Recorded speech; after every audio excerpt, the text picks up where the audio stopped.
Welcome to Spooky History. In today's episode, we are looking at the legend of Spring-Heeled Jack.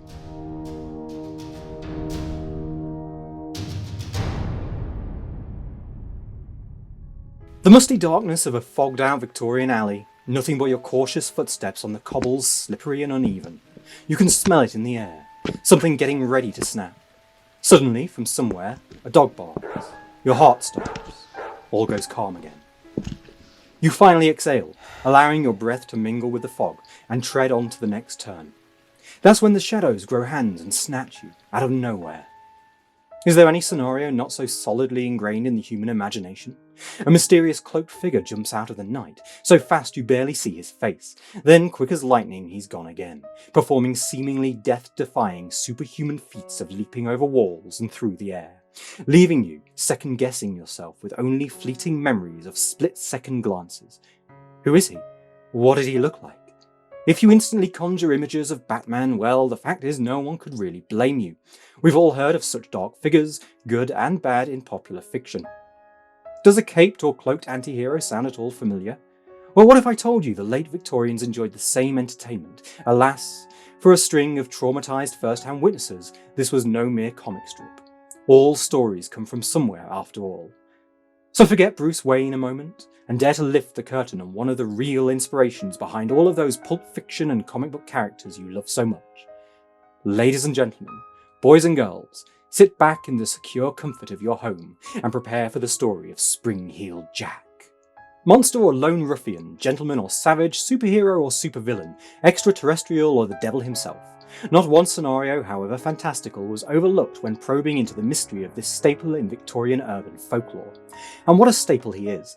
One of the most widely popularised figures in his day, repeated accounts in the newspapers found their way into the famous penny dreadfuls, twisting him into both villain and hero, and likewise into the hearts and minds of the British populace.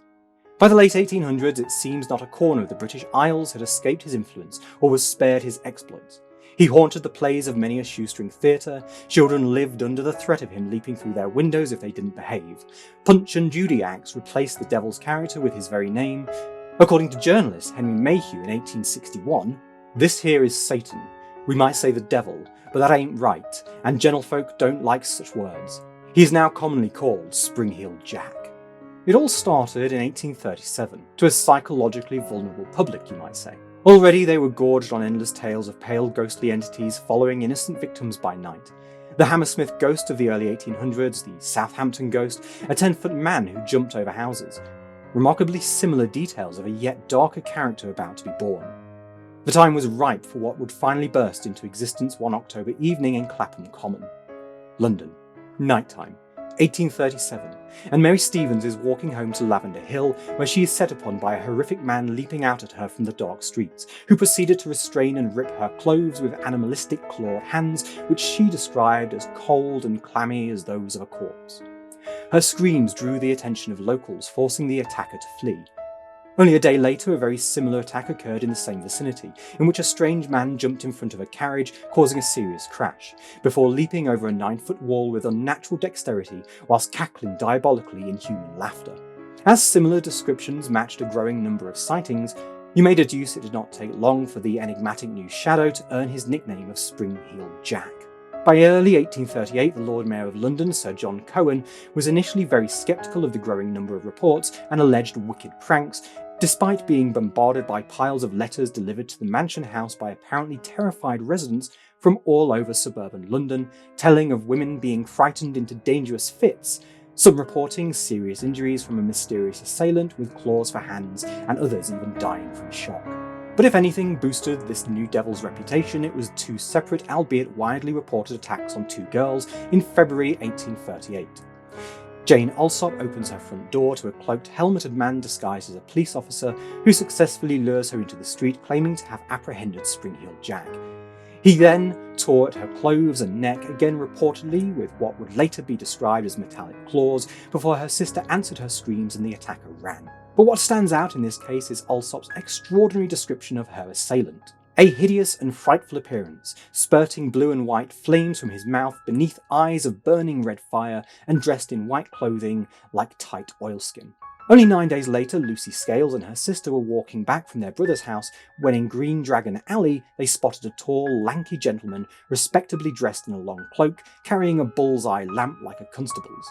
Without a word, the man spewed what Scales described as a quantity of blue flame into her face, not only blinding her but causing her to collapse and convulse in fits as their brother, hearing their screams, reached the scene. The attacker apparently simply strolled off and was never caught. The sightings would continue for decades, from London to Liverpool to Scotland. To name but a few examples, 1843, another wave of incidents in Northamptonshire. There are reports of the very image of the devil himself with horns and eyes of flame. And frequent attacks on coach drivers in East Anglia.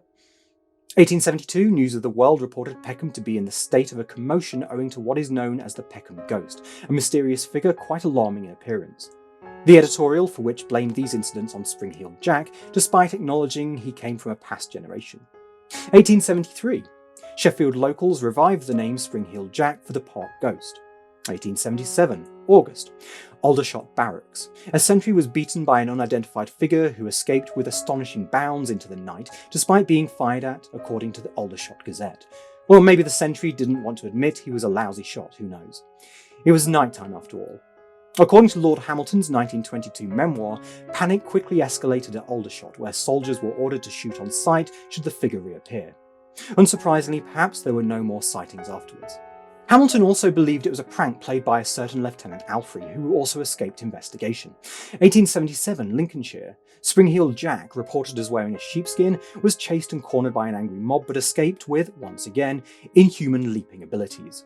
Basically anything scary looking, man or beast, naturally had to be Spring-Heeled Jack. So who or what was he then? For those of you feeling skeptical, 2 words: mass hysteria. Theories go that the actions of one or more individuals were enough to spiral a rumour out of control into what is now immortal folklore. In January of 1838, the Lord Mayor of London publicly announced he had received a statement some days previous which may go some way to explaining the conundrum. Though not quite an affidavit, signed only a resident of Peckham, the Lord Mayor had previously withheld it in the vain hope of shining more light on the case. Said resident of Peckham put, "It appears that some individuals, of, as the writer believes, the highest ranks of life, have laid a wager with a mischievous and foolhardy companion, that he durst not take upon himself the task of visiting many of the villages near London in 3 different disguises, a ghost, a bear, and a devil. And moreover, that he will not enter a gentleman's gardens for the purpose of alarming the inmates of the house. The wager has, however, been accepted, and the unmanly villain has succeeded in depriving 7 ladies of their senses, 2 of whom are not likely to recover, but to become burdens to their families. At one house the man rang the bell, and on the servant coming to open the door, this worse than brute stood in no less dreadful figure than a spectre clad most perfectly. The consequence was that the poor girl immediately swooned and has never from that moment been in her senses. The affair has now been going on for some time, and, strange to say, the papers are still silent on the subject. The writer has reason to believe that they have the whole history at their finger ends, but, through interested motives, are induced to remain silent. Though the Lord Mayor believed many accounts were exaggerated, he nevertheless described the culprit of putting on a pantomime display and ordered a police search. Though never charged with the attacks, one of the main aristocratic subjects residing in London during the initial attacks was Irish nobleman, the 3rd Marquess of Waterford, Henry de la Poer Beresford, who already had a bad reputation with women and the law. His drunken brawls, vandalism, acute misogyny, shady conduct and abnormal wagering earned him the name the Mad Marquis. Another potential candidate was a Thomas Milbank, who was arrested and tried for boasting in a tavern that he was Spring-Heeled Jack, following the attack on Jane Alsop. Despite strong evidence against him, including his apparel the night of the attack, Alsop's insistence that her assailant spurted blue flame is what let him walk free, considering the physical limitations of mere mortal man. It should also be noted that some accounts, including the very first attack in 1837 on Mary Stevens, bear little resemblance to the more classic descriptions of Spring-Heeled Jack. In April 1838, for instance, a gardener was chased by a large bear that later escaped over a wall. Even so, the press did not hesitate to capitalise on this, with the Times reporting that Spring-Heeled Jack has, it seems, found his way to the Sussex coast. He was simply too hot a topic not to exploit. I doubt one needs much imagination to guess how this likewise affected the imagination of the Victorian public whenever someone strange cropped up, deliberate or otherwise. Furthermore, with the exception of surviving depositions, many accounts were documented years after the actual incidents, leaving too much room for interpretation, exaggeration, or fabrication. But what about those red eyes of fire and the vomiting blue flame? Or perhaps retroreflective red eyes and phosphorus breath, as only an extraterrestrial with unearthly acrobatics might possess. Whatever it was, unless Lucy Scales suffered another ailment such as epilepsy, it certainly managed to temporarily blind her and send her into fits. The same attributes may be applied to a demon.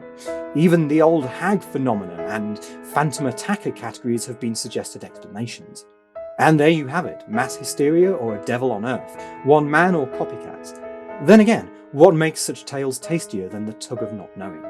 For if anything defines the lure of myth, it's an answer forever just out of reach, or leaps and bounds ahead of you. Thank you for watching this episode of Spooky History. Don't forget to like, share, comment and subscribe, and if you have any suggestions for topics you'd like us to cover, just leave it below in the comments. You can support us over at Patreon at patreon.com/noisyghostent, and you'll get early access to videos as well as a few other little benefits.